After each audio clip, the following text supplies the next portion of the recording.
안녕하세요. 썰스타그램입니다. 오늘의 사연 시작해 볼게요. 안녕하세요. 저는 결혼한 지 20년이 된 50대 주부입니다. 누구보다 뜨겁게 사랑했고 아이들도 낳아 잘 기르고 재테크도 별 문제 없이 해서 노후 대책 또한 남부럽지 않게 해놓았습니다. 남들은 가질 수 없는 행운을 가졌다고 생각했고 정말 복을 타고난 줄만 알았습니다. 나중에 안 사실이었지만 그건 완벽한 착각이었죠. 의대 교수였던 남편은 뒤늦게 개업을 하고 싶다고 해서 워낙 포화 상태인 서울을 떠나 지방에서 병원을 차리게 되었습니다. 그게 5년 전의 일이었죠. 처음엔 같이 내려가려고 했지만 수험생인 아이 둘과 학군 좋은 지금의 집을 떠나 지방에서 교육시키는 게 모험이란 생각이 들었습니다. 하지만 병원에서 필요한 필수 인력이 간호사와 간호조무사였는데 제가 다시 공부해서 자격증을 딸 만큼 시간적인 여유도 없었고 암투병도 했던지라 그 체력으로 일한다는 것은 현실적으로 힘든 일이었습니다. 제가 못 가는 대신 다른 사람이라도 불러 앉혀야 했습니다. 안 그래도 소심하고 내성적인 남편 옆에 조금이라도 외향적이고 낯선 환자나 보호자에게도 잘할 수 있는 누군가의 힘이 필요했으니까요. 그 즈음 애들도 선정이모라고 부르는 동생에게 연락이 왔습니다. 고향인 광주에 내려가서 직장을 알아보던 중이라는 겁니다. 전 긴 통화를 끝내고서야 아하 하는 생각이 떠올랐습니다. 남편의 병원에 둘 적임자라는 느낌이 들었던 거죠. 어릴 적부터 친했던 동생이기도 했고 늘 제 주변에서 힘들 때마다 도와줬던 지원금 같은 애라 저에겐 친동생 이상의 관계였죠. 게다가 광주가 고향이기도 해서 남편이 개업하면서 이런저런 어려움이 있을 때 도움을 줄 수 있다고 판단이 돼서 안 그래도 스테이션에 둘 간호사 구하기가 힘들었는데 조무사 학원을 다니면서 도와주기로 했습니다. 예상대로 한 번에 합격하고 같이 일할 수 있게 되었죠. 앞으로 일어날 일에 대해선 아무런 예상도 못했고 꿈에서나마 걱정을 해보지 않았던 일이 벌어질 줄은 몰랐으니까요. 남편의 병원은 그 지역에서는 이름을 날릴 정도로 순조롭게 운영이 되기 시작했습니다.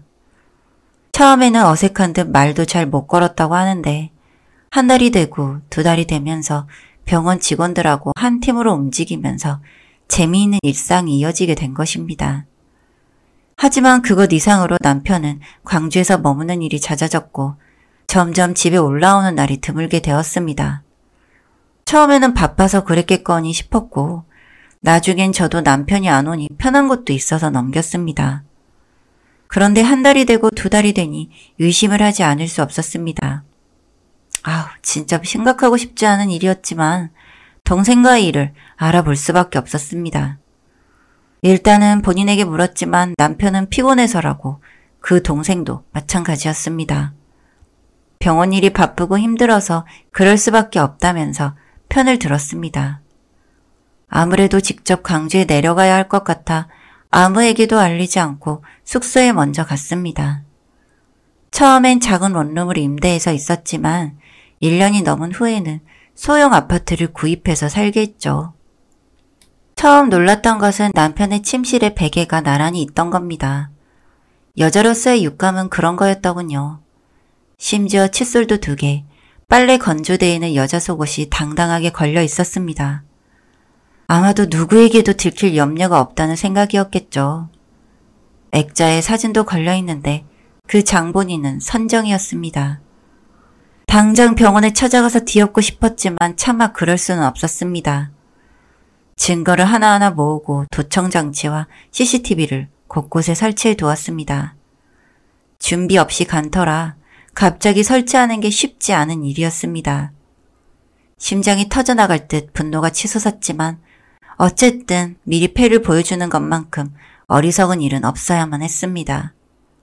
모든 사건들은 집에 앉아서 조종해야만 해서 외출은 물론이고 개인 시간들 다 투자해야만 했고 호락호락하게 당할 순 없어서 미친 듯이 확인하고 또 확인했습니다. 장성한 아이들조차 제가 극도로 예민해져 있고 사소한 일에 화를 내는 모습에 놀라기도 했고 스트레스로 먹지도 못하고 운동도 그만두자 암 재발이 돼서 전 이중고를 겪어야 했습니다.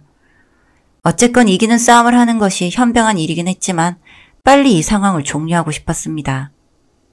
병원에서 근무하는 다른 직원의 진술을 녹음한 녹취록을 마지막 증거로 킵해놓고 남편에게 이혼 소장을 보냈습니다. 바로 연락 없이 서울 집으로 올라온 걸 보면 꽤나 놀란 것 같았습니다.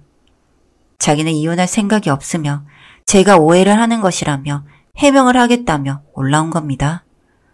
전 듣고 싶지 않다면서 모든 얘기는 변호사를 통해 하라며 집을 나왔습니다. 제 손목을 잡고 놔주질 않는데 처음으로 남편의 뺨을 세게 쳤습니다. 무척이나 놀란 듯 제게 반격을 하더군요. 참고 있을 죄가 아니죠. 남편의 정강이를 하의를 신은 채 바로 걷어찼습니다. 그 다음은 급소를 명중했고요. 뒤도 안 돌아보고 혼자 쇼핑을 하기 위해 백화점으로 들어갔습니다. 차마 거기까지 따라오진 못하더군요. 선정은 남편을 통해 전해 들었는지 저와 얘기를 하고 싶다면서 그 주의 주말에 서울에 올라왔습니다. 놀란 건 너무나 의학적으로 잘 가꿔서 못 알아보게 된 그 얼굴과 몸매, 또 하나는 당당한 그 태도였습니다. 아마도 남편의 소개로 간 성형외과에서 손을 많이 본 느낌이었습니다. 전 생각한 그대로 말을 던졌습니다. 네가 얼마만큼 예상할지는 모르겠는데 그 상상 이상이니까 어설픈 변명은 할 생각도 하지도 마. 언니가 오해하고 있으니까 그렇고 솔직히 말하면 형부하고 잘 지낸 건 맞는데 그렇게 이상한 상상은 하지 말아줘. 이상한 상상? 어디서 아가리를 벌려? 네가 한 짓이 뭔지는 알고 있니? 뭔데? 상간녀야. 그리고 너 간통죄가 없어져서 별거 아니라고 생각하나 본데 손해배상 청구 소송이라는 게 있어. 무식해서 모르겠지만 너 앉아서 거지되게 만드는 건 시간 문제야. 알아? 그러자 놀랐는지 제 앞에서 무릎을 꿇었습니다. 알았어. 미안해. 언니가 생각하는 그런 건 아니는 내가 잘못했어. 그러니까 그 입 닥치고 알거지된 다음에 뭐 하면서 먹고 살지 미리 알아봐. 곧 다가올 네 일이니까. 네 맘대로 남자 하나 데리고 노니까 인생이 쉬워 보이지? 그게 아니라는 거 알게 해줄게. 얼굴이 파래지는 것을 보면서 전 카페를 나왔습니다. 얼마 되지 않아 재판이 시작되었습니다. 제가 고용한 변호사도 능력자였지만 남편 쪽에서도 반격이 장난 아니었습니다. 뭘 한든 저렇게 할 수 있을까 싶을 정도로 집요했고 치사한 정도가 아니라 인간이 저렇게 타락할 수 있을까 하는 생각이 들 정도로 대단한 양상을 보였습니다. 1심에서는 5천만 원의 위자료와 30%의 재산 분할로 결심 공판 결과가 나왔습니다. 저로선 절대 인정할 수 없는 판결이었습니다. 위자료도 그렇지만 남편이 전공의부터 시작해서 지금까지 이룬 부의 원천은 제가 맞벌이로 모두 전부였습니다.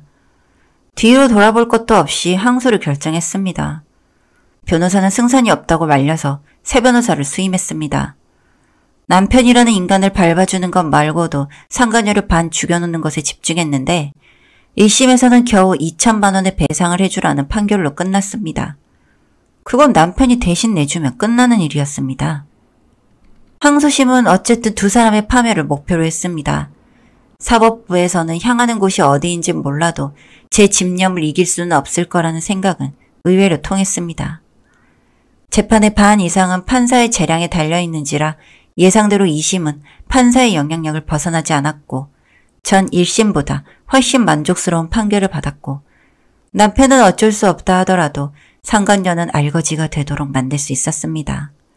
바르고 똑바른 삶을 살아오다가 상간녀의 회유와 물질적인 대가를 원했다는 증거가 통한 것이었죠.